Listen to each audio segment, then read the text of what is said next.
umbuzo umile uthi umbuzo sesizandile. Okay ke u-black coffee wakho niyamkhumbula u-black coffee lo engithi ngisole ngazi ukuthi wangibamba ngalaba u-black coffee.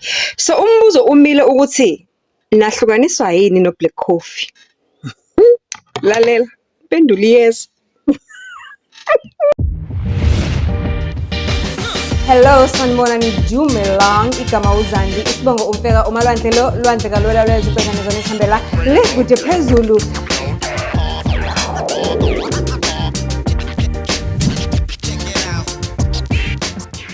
Do join. Kulesa story engangisixoxa sika Bhutiza lo ngiyambona loya.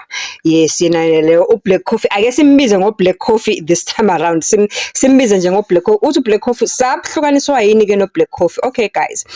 Okokuqala did mention ukuthi u-black coffee wayeyi bodyguard. And ngokwe-language yase-South Africa, we all know, ungahamba ulala uvuke ubuze uThabo Mbeki, ubuze uMandela sebafa, ubuze anybody. Uma ngabe kuthiwa e-South Africa you are a bodyguard, you have to be somebody who's very brutal, you have to be somebody who has, you know, before, because you have to be strong enough ukuthi uzokwazi ukuthi uzomvikela lo muntu ekuthiwa umgadile. So leyo nje iyodwa ayizange ingihlale kahle, even though ke phela kwangesikona ukuthi I was looking for umshado ku-black coffee, kodwa nje it somehow made me uncomfortable, and khona manje I'm sharing my up close and personal stories, and you will hear from there ukuthi I do have an experience of being in an abused relationship. So imagine if you come from that situation of being in an abusive relationship, and then ungena on a relationship nomuntu one experience yo yabo, lokho nje kukodwa kuzange kungihlale kahle, kodwa ngoba phela waye busy umuntu wakhona egaya strong, ngangisoloka nginamathele nje nami ngizibuza ukuthi yini enginamathelisa ngempela kulo muntu, ngoba okokuqala nje even from kukhona ukuthi uma umuntu wesifazane ube nezinto owaziyo ukuthi yabona umuntu wesilisa let me make an example, a silly example. Uzitshele nje ukuthi umuntu wesilisa ogqoka size 6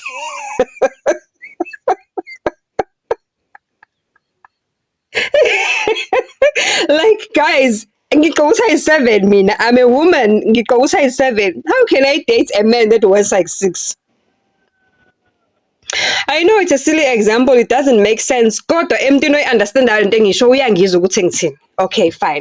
So let me make such an example ukuthi u-black coffee ke kwakuyileso situation. Mina ke sidala umuntu omfushane angimfuni. You cannot be shorter than me. If I'm dating you, njoba ngimude ngingqomondo ngingaka, mina ngizothi mengikubuka ngikubukele phansi noma ngifuna ukuyocabuza fanele ngivoshoze ngishaye ivosho. No ways. Wayemfushane guys u-black coffee. Itonqozwana nje elinomkhaba omumbi. Yabona lo mkhaba ubona ukuthi umkhaba webhiya kona umkhaba ukuphila kahle. Kangakuthi kanye ngize ngigcone ngakuthi lo mkhaba wakho uphilile owengulo umelana lo mkhaba wakho unjani manje? Athi hayi ngakubo kusefashionini ukuba nomkhaba, ngoba uma ufika nje kuyi-festive, njengoba kuyi-festive nje, uma ufika nje uvakashile kuyi-festive maybe kubona ukuthi hey umfokazi bani ose uqulu ngena impela usenanomkhaba, so abantu bayachazeka abantu usuhleli kahle. Kwayile mpendulo ngibona ukuthi le mpendulo engathi noqwing phakathi somehow, kodwa ke ngoba phela ngibambekile nkosi yami ngizothini, iqhubeka impilo.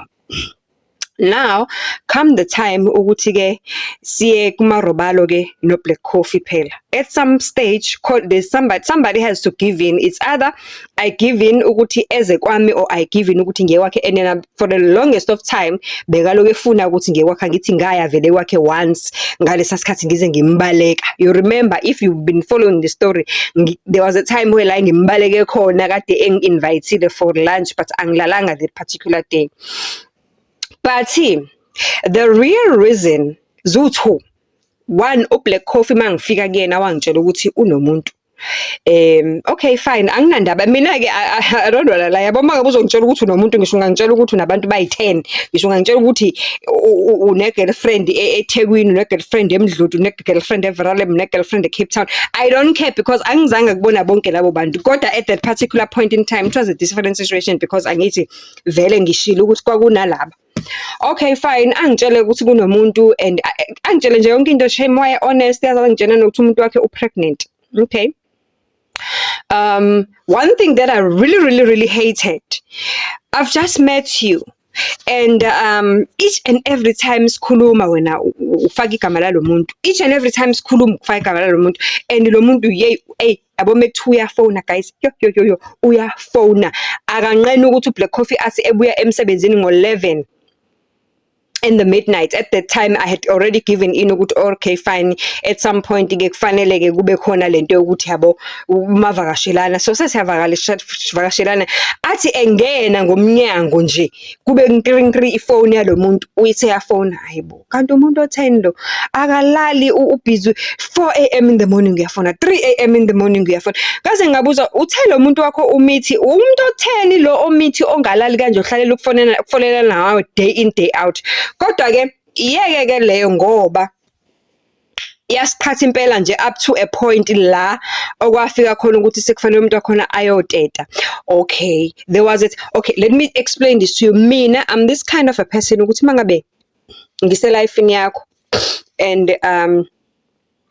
there is something a personal matter kuwena enzakala at that point in time and you need my help, not ukuthi ngizokunika imali, if ikhona indlela mina engakwazi ukuthi ngikusize ngayo, I do by all means, you know, I do show up by all means. So there was a time I think we're 3 months into doing whatever that we're doing, and uBlack Coffee wane situation ukuthi kwashona ekhaya kubo, wangichazela isimo sawo ukuthi kunjani, very wise ngingikezile background eningi, wangichazela ke nokuthi la ekushone khona akugona ekhaya endlini kubo, but it's yabona like thina abantu abamnyama omalume kwakushone komalume, and mayesho uthi komalume wakhe they were the strong part of impilo yakhe because ibona akwakuthi noma kwenzeka izinto njengoba yena engasenabazali ukuthi ngabe kwenzeka izinto kuba yila ayobika khona.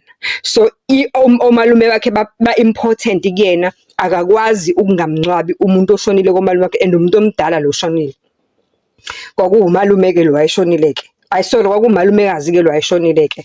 So esho nokusho nje ukuthi inhliziyo yakhe ibhlungu because he's been meaning to go and visit umalumekazi for the longest of time, but indlela asebenza ngayo usebenza Sunday to Sunday, and yabo you get to ukuthi uthole off mangabe kuyinto ebaluleke ngempela, like njengamanje njengoba eshonele kuzomela ukuthi ayicele off.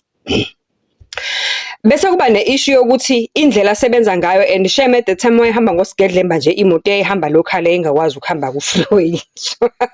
So lo sigedlemba wakhe ayihamba ngawo akakwazi ukuhamba ngawo, and then bese kucaca ukuthi the only way ukuthi akwazi ukuthi aphume emsebenzini on a Friday evening aye ekhaya, and akwazi ukusheshe abuye on a Saturday afternoon is ukuthi kuzofanele athole indlela elula yokuhamba. Angichazele nje futhi sonke isimanje, then bese yangi-approach angicela ukuthi ngicela ungiphelezele, I'm gonna ask you ukuthi ungiphelezele ngiye emngcwabeni. The only way engizokwazi ukuyenza ngayo lento ukuthi ngingene emsebenzini Friday, ngisebenze the whole day, mangishayisa ntambama ngihambe ngiye emngcwabeni, and then ngiphinde ngibuye on the very same day. Ngithi ke mina mangabe uthi angikuphelezele manje kuzokwenza kanjani ngoba phela mina ngeke ngiye kolala kini, ngilolala kini 1 angaziwa kini, 2 kunesifo kini, 3 yabona nje. So how do you plan that plan ukuthi lento yonke lento izokwenza kanjani? Athi nami angazi kodwa angeke ngikhone nge-public transport, ngeke ngibuye in time. Ngithi mina the only way engakwazi ukukusiza ngayo ukuthi ngihambe nawe mina on Saturday early in the morning 3 AM we drive to North Coast, because wase North Coast lezi zindawo zakaZulu oMpangeni, Richards Bay, lo maside lawo. We drive, by the time kuphuma ilanga kusho ukuthi by 6 AM we'll be there. Kwakusesama futhi I remember, by 6 AM we'll be there. And then kwenzeke yonke into eyenzakalayo, kugezwe makugezwa makuthi nile family egeza the same day, or uzobona wena ukuthi ubuye ugeza kanjani. Kodwa ke that's the only way engakwazi ukusiza ngayo. Ayike sihambe ke that very same Saturday ngimphelezele. Hayi shem, abenze shem ubulungiswa, bafaka upetrol, wakhokhela ama-toll gates, wenza yonke into wazi wangipha ngisho imali extra futhi for ukuthi ngimphelezele because I took my time. Ngangeke-ke ngimnikeze imoto yami, even though ngangazi ukuthi uyadrayiva, mina ngibolekisane-ke ngemoto. Even though ngangazi ukuthi uyakwazi ukudrayiva, but nje what if sekuqhamuka abantu laba bamfanisayo badululela imoto yami ngamabhulethi iphelele khona lapha, abuye phethe iskiyo or afele khona lapha. Woo! Cabangi. So yeah, kwenzeka lokho. So now umuntu wakhona guys, lo muntu wakhe lo angitshele ngasekungabo August manje, angithi khumbula ukuthi ngithe sihlangane nini naye, sihlangane la kobo bani May April somewhere around there. Sekungabo August lo muntu wakhe is about to teta. Lalelani, nangu umuntu expecte ukuthi mina it's either ngimboleka imoto ahambe ayocheck umuntu wakhe esibhedlela, because khumbula ukuthi ngitshele ukuthi usebenza kanjani, or it's either mina ngihamba naye siyocheck umuntu wakhe ekuthiwa uadmithiwe uyoteta.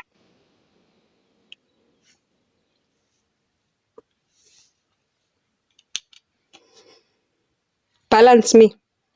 Ikhona into enjalo ukuthi just because you know mina ukuthi nginenhliziyo enhle to a point ukuthi uma ngabe ungidinga ngiyakwazi ukureach out ngikulekelele enkingeni obhekene nayo, because I can, because nginawo ama means. Now wena the very same person usulindele ukuthi ngenze lokho kulo muntu esihleze silwa ngaye ukuthi njalo wena awuphela u30 minutes ngihleli nawe ungakhulumanga ngalo muntu, njalo expect ukuthi ngi-understand ukuthi kunalo muntu. Yes, I'm fine with it. I don't want you to talk about the person.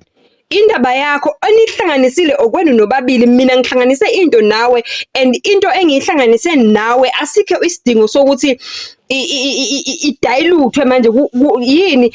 Ngiyakhumbula ngelinye ngize ngibuza indaba ufuna senze threesome, ngoba the way othanda ngakhona ukukhuluma ngalo muntu wakho out of the blue kungonakele lutho, nini nijikijiki sowufaka umazibani bani, nini nijikijiki sowufaka yini ndaba ufuna senze threesome ngelinye ilanga. Wadinwa ke, wadinwa hey threesome yini yona leyo, kusho ukuthi into ozijwayele ukuzenza lezo ngathi mina lalela, awukwazi ukuthi ungaba selifini yami.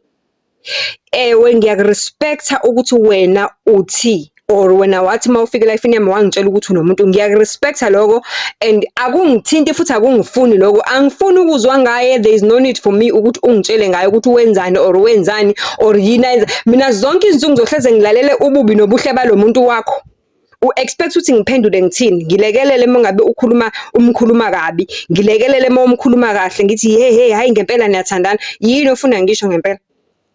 Hayi yini ofuna ngisho ngempela? That's number 1. Lalela ku number 2, ngiyeza na part 2 sengizoyivala le ndaba ukuthi yini enye esayibanga naye.